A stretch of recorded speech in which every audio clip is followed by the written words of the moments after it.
Now, all appointees of President John Mahama who failed to declare their assets have up to Wednesday to do so or be sacked. President John Mahama gave the stern warning after he launched the code of conduct for his appointees. The president has given immediate punishment of forfeiture of 3 months' salary plus an additional 1 month, all to be donated to the Mahama Cares Fund over failure to meet the deadline. A social contract promised and delivered. The Chief of Staff sets the tone for what has been described as the Mahama Bible for his appointees. There shall never be any excuse for whatsoever when you cross the line. The only time you will not be able to reach the president is when we are about removing you. I've heard some of you say, oh, he's my friend, I go to his house. Trust me, even if you meander your way to reach him through his driver, his ADC, the president will tell you, as for this Julius, this issue came up and I told him to wait. Look at what he's done. But he's written the letter already. The Mahama administration has been reminded severally by civil society organizations to abide by his promise that could see governance taken to a new level and check corruption. The president gave a sneak peek into the code. You are not in office to wield power. You are here to serve the people of Ghana. The second is conflict of interest. Any situation that creates a conflict between your personal interest and your official duties must be avoided or disclosed. This includes holding stakes in companies that deal with government or with your ministries, using insider knowledge for your personal benefit, awarding contracts to entities that are connected to yourself or your close family. If you're a dormant partner in any business engaging with the government, even outside your ministry, you must disclose it in writing to this office.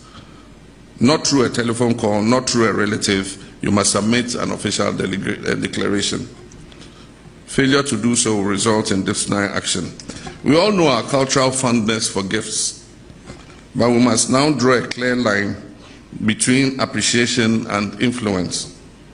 Appointees are prohibited from accepting gifts or favors, especially from companies or individuals with interest in governmental decisions.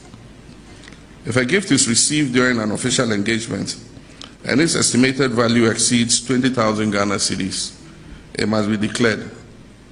And upon leaving office, the gift must be surrendered unless expressly permitted to retain it by the president.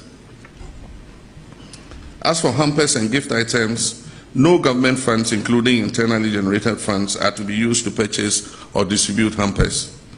The only exception is modest gifts to staff as a reward for excellence or retirement.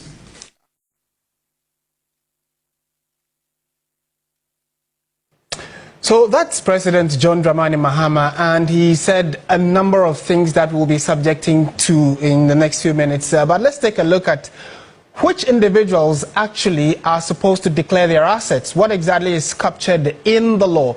Let's take you through that in a moment. So it says that the Asset Declaration Law, which is Article 286 of the 1992 Constitution, applies to 1. The President himself and his Vice President, the Speaker of Parliament, the Deputy Speaker and Members of Parliament, Ministers and Deputy Ministers. And then we're also told that anybody within that category need to declare their assets maximum 3 months after they take office. Also, we know that the Chief Justice, other Superior Court Justices, Regional Tribunal Chairs, the Commissioner for Human Rights and Administrative Justice, and their deputies, and all judicial officers are supposed to declare their assets under the Constitution. Also, ambassadors and high commissioners, secretary to the cabinet, heads of ministries, government departments, or similar civil service roles, or people who head those roles, also must declare their assets. Leaders of state-owned corporations or companies where the state has control primarily or simply put, all SOEs heads must also declare their assets, and then also any other public official or parliament may include in the future, meaning that this list is subject to change. If Parliament so declares that other people be added, they must also declare their assets in future.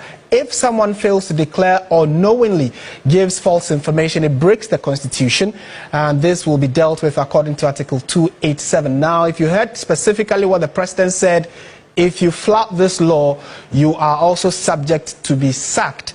But beyond the sacking, it's likely you might be asked to correct the anomaly, make a public apology, or then be given the sack. Every 4 years while in office, these people are supposed to declare their assets. So the current appointees under this government must declare before the 4-year tenure ends, and if the NDC does win power again, or there's a change in power and a new government comes in, for the next 4 years, whoever is given a position to serve the people of Ghana must compulsorily declare their assets. So these are the key issues captured in the Constitution, which the government seem to have reiterated by launching a code of conduct. And